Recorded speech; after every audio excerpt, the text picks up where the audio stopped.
So we got a big lottery draw coming up here in Iowa.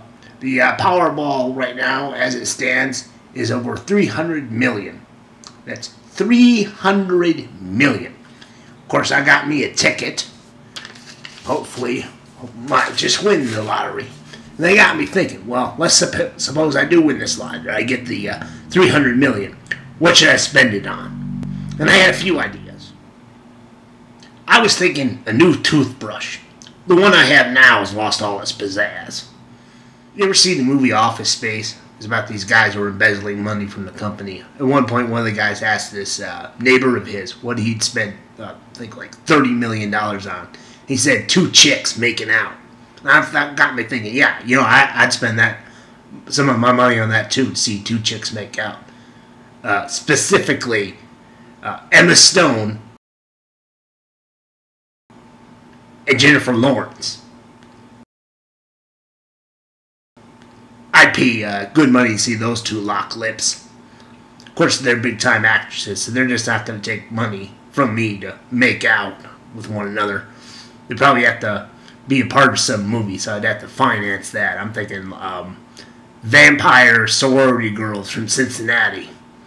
Of course, we'd have a scene where both of them make out, like in a hot tub or something. So this next one's already on my bucket list. I'd spend some of my money so I could fly out to Los Angeles, go down the Walk of Fame, find Jane Fonda's star on the Walk of Fame, and then just take a big shit on it. Plus, I'd wipe my ass with the original copy of Karl Marx's The Communist Manifesto. You ever see how serial killers, a lot of them are artists?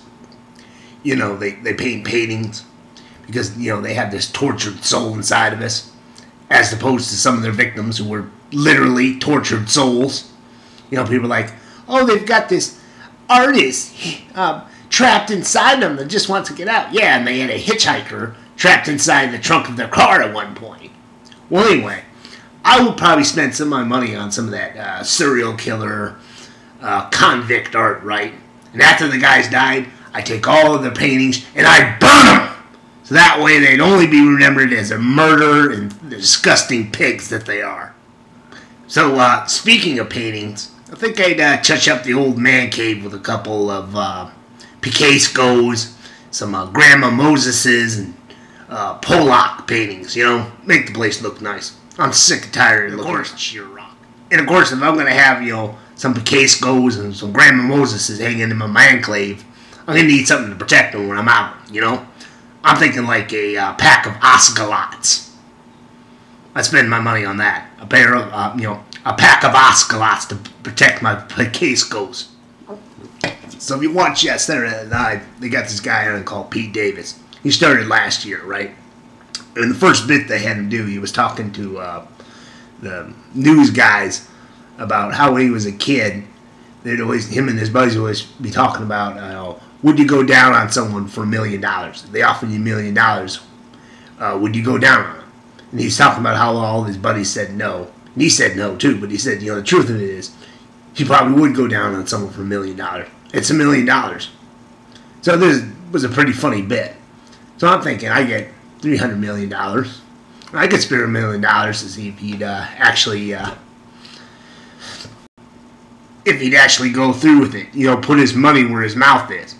Or to put it more accurately, I'd give him money. Spend my money on, this would be the priciest of all of them, would be what I call a condor omelet. Now, a condor omelet, of course, that's going to have some beluga caviar and some white winter truffles. So you're looking at about $10,000 just there.